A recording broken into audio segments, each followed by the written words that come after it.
Audio Jungle. Tapi saya mohon sama Musairin Fathul Wahab, ilmu itu dianalisis secara cerdas, ceria dan mudah. Saya dulu itu ya iskal sama hadisnya Nabi, kullu ummati mu'afan illal mujahirin. Semua umatku dimaafkan asal ketika dosa itu gak cerita kalau dosa. Saya dulu jenggat. Orang dosa cerita dosa itu kan kesannya jujur baik gitu.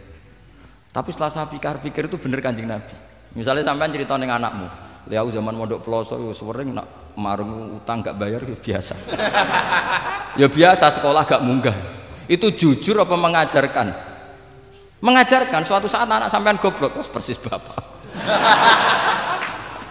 Maka penting, tidak jaru itu penting. Makanya kata Nabi, semua umatku diampuni kecuali yang cerita-cerita dosanya. Karena dengan cerita itu artinya apa? Misalnya sampean zaman puber pacaran, terus kamu cerita, lihat dhisik untuk ibumu ya pacaran, oh tak goncengno ngalor ngidul. Itu jujur, tapi suatu saat anak kamu pacaran kan, alasannya apa? Niru bapak. Tapi nak kamu sok suci, pacaran haram. Oh. Pak, lah kowe kok entuk ibu, wah itu pangeran peparinge. Lho kan yo ora bodoni, wah iku peparinge pangeran. Gak pacaran, Pak. Oh, pacaran haram. Lha kena muni ora kan bodoni. Pacaran haram tuh. Aku untuk bojo peparinge Allah. Wah itu dimaafkan malah itu. Lho coba nyuwun sewu, ini analogi ya nyuwun sewu. Kalau andekan semua yang pernah zina itu ngaku zina, kalau itu jumlahnya 1000 saja, 1000 itu punya keluarga, satu orang minimal punya keluarga 10, akan dipakai justifikasi kalau suatu saat zina berdasar pernah Pak D-nya atau Pak L-nya, iya enggak? Tapi kalau semuanya enggak ngaku dan semuanya nyuwun sewu sok suci, wanteng ning masjid, sak wiridan nangis, kan anak putune kan, wah mbahku khusuk kuat. Padahal nangisnya perkara nyesal tahu mau. Tapi artinya apa? Konsep yang dikatakan Rasulullah SAW itu kan luar biasa. Kullu ummati mu'afan illal mujahirin. Karena dengan jihar, memang di situ masdarnya kok jadi jihar. Jadi bukan ijhar tapi jihar. Jadi memang bahasa Arab itu agak unik. Misalnya di nahwu itu masdar itu kalam. Kalam berarti sulasi mujarrad. Tapi fiilnya enggak kelaku. Kalimah yaklimu kalaman itu enggak melaku. Sing melaku lam yatakallam. Tapi padahal masdarnya kalam. Jadi suara sama raya aku pengalaman, masalah lughat itu pengalaman sekali. Jadi memang bahasa Arab itu lucu. Apalagi lafadz bagho malah paling kasus dalam bab yungqalu. Bagho maknane lacut. Bareng melok wazan imbagho yang bagi sayukjo. Iku piye? Biasanya makna sulasi mujarrad sama mazid kan enggak beda-beda jauh. Bareng kena bagho tuntas. Bagho dadi yang bagi. Nang takok, yang bagi sulasi mujarrad apa? Bagho, Pak. Bagho maknane apa? Jare tiang-tiang lacut, Pak. Mergo wis bingung gurune ben nerangno bingung. Daripada bingung wis jare tiang-tiang maknane lacut. Kaya laisa ku fi'il mandi, mudhari endi? Ora ono mudhari. Mandi kok ora ono mudhari? Ya mandi wae ora usah mudhari. Terus repot bahasa Arab wis repot. Kene ra melok dibahas mau apa coba? Ya sudah takdir ngono ae sudah. Jadi apa yang dikonsepkan Rasulullah SAW itu pasti yang terbaik. Bahkan Imam Ghazali ikut berkampanye wa inna, ya, termasuk pemberian Allah terbaik adalah sitra. As-sitra itu atau tutup. Jadi hifdzul qaba'ih, menjaga supaya keburukan kita tidak kelihatan, itu termasuk kebaikan. Bukan dianggap tidak jujur, karena tadi kalau semua keburukan kita tampakkan maka akan menjadi masif. Misalnya kamu cerita, misalnya insya Allah lah kita yakin semuanya kita insya Allah diselamatkan dari zina. Misalnya cerita dosa yang kecil-kecil saja, misalnya ini pondok utang rambayar atau rokokan gak jamaah, terus kamu ceritakan anak kamu, itu bukan jujur, mesti sebagai alat.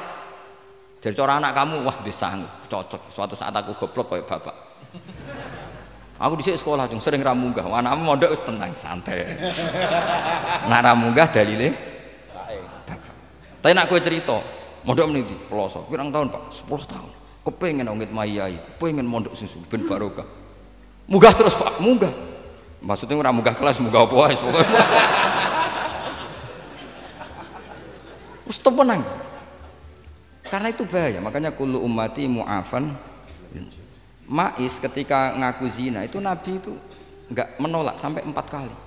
Ma'is yang memaksa Nabi supaya beliau melakukan raja eksekusi. Semua ketika meminta saran sama sahabat, hala satarta bidzalik, kamu tidak usah cerita. Karena tadi logikanya kalau ada mais ya, jangan-jangan yang lain juga ya, itu kan menimbulkan macam-macam. Itu hebatnya Islam, malah kita diajarkan awamastur aurati wa amin rawati. Kayak apa baiknya Islam? Tapi kita sekarang karena tidak baca hadis, lalu ada gerakan jujur.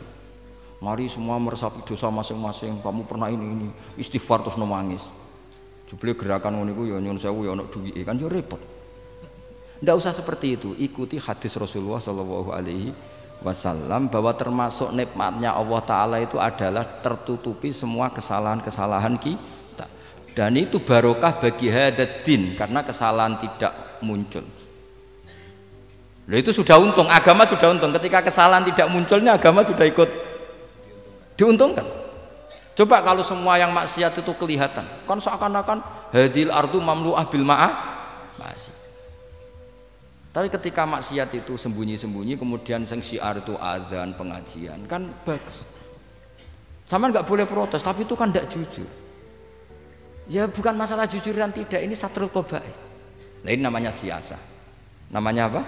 Siasa. Siasa itu tidak harus politik tentang negara. Kita mengelola diri kita sendiri butuh apa? Butuh siasa. Jadi misalnya kamu cerita kebaikan kamu kepada anak, biar kebaikan itu ditiru. Tapi kalau anak kamu tanya, Pak, sampai nate salah, itu sesuatu yang paling saya takutkan, Cung. Karena aku sering naudzubillah minas salah. Tapi Bapak pernah salah enggak? Itu pertanyaan enggak penting. Karena tadi bahaya. Lu enak, maksudnya beragama seperti ini tuh enak. Kullu ummati mu'afan illal mujahir. Itu kan luar biasa. Jadi semua umatku itu dia ampuni asal tidak cerita-cerita. Misalnya gak cerita ke anak, cerita ke teman. Aku udah gendaan, tahu tak ambung. Mesti pikiran kamu, yang pondok is pengurus jebule tahu ngono. Mesti digo, suatu saat aku nak ngono, awas gitu. Atau nak caiki keamanan, awas kita kandakno kan gitu. Tetap ini menjadi alat maksiat bagi yang lain. Jadi tapi saya dulu itu iskal, kenapa ada hadis seperti itu?